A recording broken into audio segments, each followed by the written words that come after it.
Olá, boa tarde, boa sexta-feira, hoje 22 de dezembro, no ar Boletim Primavera. O Exército destruiu no Rio de Janeiro cerca de 2.000 armas nos últimos 10 anos, entre revólveres, armas de caça e até fuzis. A ministra Carmen Lúcia, presidente do Supremo Tribunal Federal, acompanhou o processo feito com um rolo compressor. O Exército destruiu nesta quarta-feira com um rolo compressor cerca de 2.000 armas que estavam nos fóruns de justiça do Rio de Janeiro. A ministra Carmen Lúcia, presidente do Supremo Tribunal Federal, acompanhou o processo.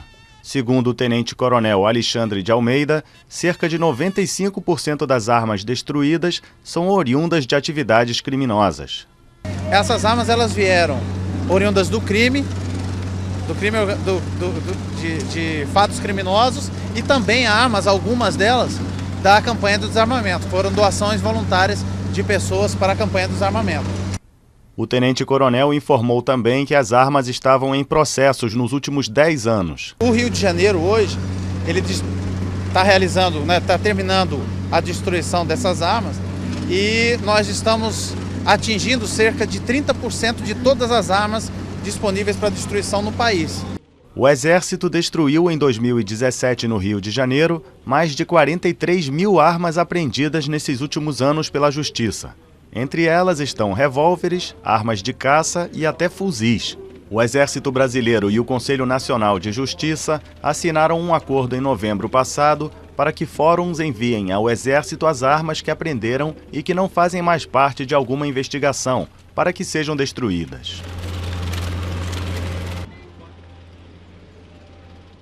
Os ex-funcionários da Criciúma Construções receberam a última parcela das indenizações trabalhistas. A jornalista Morgana Salvador nos traz mais informações. E os trabalhadores que eram ligados à Criciúma Construções, enfim, vão poder receber os valores devidos. Eu estou aqui com o seu Itaci, que vai nos trazer mais detalhes de como que está essa negociação, seu Itaci. Quando que, então, os trabalhadores que ainda restam receber vão, então, ter os seus direitos realmente validados, né?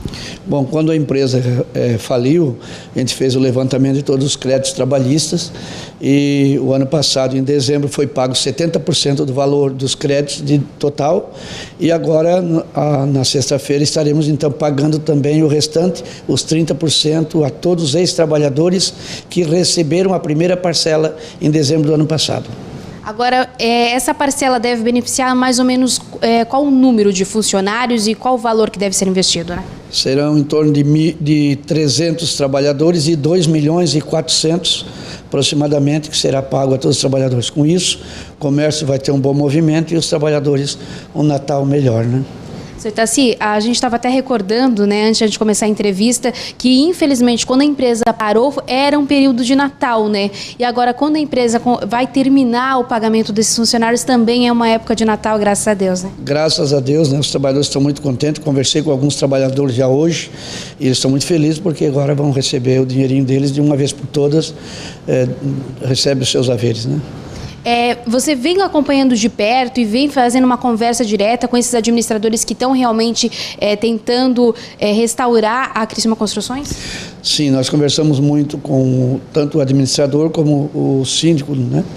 E também com o próprio Zanoni, que é a pessoa que cuida da parte financeira, né? E eles estavam com dificuldade de acertar o dinheiro e tal, com imóveis, mas no fim deu tudo certo, graças a Deus a gente pode pagar na sexta-feira e todos os trabalhadores vão sair satisfeitos, com certeza. Muito obrigada, seu Itaci, pelas informações. Está aí uma ótima oportunidade de fazer um Natal diferente para essas famílias. Morgana Salvador para o Informe Região. A falta de moedas para troco no comércio de todo o país é uma história bem antiga, mas a situação piorou. Quem vai a um supermercado, por exemplo, faz muito tempo que não recebe um centavo de troco. E como o comerciante tem que arredondar, acumula prejuízo, que chega a 170 milhões de reais por ano. O papel colado nos caixas deixa o aviso. Faltam moedas, principalmente as de baixo valor, indispensáveis para o troco correto. As moedas mais saem do que entra. A gente tem dificuldade também de conseguir as moedas no banco, entendeu? Então assim, a gente orienta as operadoras sempre a pedir para o consumidor se eles podem colaborar com o troco. Às vezes 20 centavos, depende, né, do que precisa. Então, a maioria sim colabora e a maioria também não colabora. Então, assim, sempre foi um problema a moeda, a gente sempre teve um problema com moeda. Clientes como a Helena são difíceis de encontrar. Além da carteira, tem um porta-moedas guardado na bolsa. Não, eu sempre ando com a bolsinha aqui. Se necessário, eu passo. Anda com a bolsinha de moedas? De moedas. Tem moeda aí agora? Tem Posso um ver? pouquinho, tem. Tenho. Agora mesmo eu ajudei. É raro, hein, andar com moeda, não atrapalha, não? Ah, é pesadinha, mas olha, sempre trago um pouquinho aqui. Ó. Tem grampos, tem moedas, ó, tá vendo? Quando precisa, você saca a moeda. Sim, passa as moedinhas. Segundo o Banco Central, são 25 bilhões e 400 milhões de moedas em circulação em todo o Brasil. O problema é que a maioria delas está guardada nos bolsos ou nos cofrinhos. E aí o prejuízo fica para o comércio, que na hora daquele troco quebrado, precisa arredondar o valor para mais. Nós não podemos dar um troco a menos, nem podemos, pelo Código de Defesa do Consumidor, entregar uma balinha, um chiclete, seja lá o que for. Então nós sempre arredondamos para mais. Se, por exemplo, eu tinha que dar R$ 2,22 de troco, eu não tenho os 2 centavos para dar, eu dou R$ 2,25 ou R$ 2,30. Então, esta defasagem no dia a dia, se você fizer uma multiplicação, segundo as nossas estatísticas, no Brasil estamos tendo um prejuízo, entre aspas, dos supermercados de em torno de 170 milhões de reais por ano. Enquanto as moedas não voltam a encher os caixas, o que diminui o prejuízo dos supermercados é a boa ação dos consumidores. O senhor, quando faz compra, costuma andar com moedas ou não? Não. As moedas ficam em casa? Fica em casa para comprar pãozinho. E quando dá uma diferença assim pequena, de centavos, tudo bem? Tudo bem, deixa passar. Você costuma então andar com moeda? Sim, eu ando sempre com moedas. Não deixa no cofrinho? Não tenho cofrinho. E facilita, né? Também, lógico. Hoje, para eles e para mim. Hoje ganhou 3 centavos. Exatamente. E se fosse para menos, tudo bem? Também, tudo bem. Não faz diferença? Não, tão pouco. Faz quanto tempo que você não vê uma moeda de 1 centavo? Alguns anos. Se entram moedas de um lado, saem do outro. Apesar da colaboração dos clientes, para o vice-presidente da Associação Paulista de Supermercados, a solução é a fabricação de novas moedas pelo Banco Central.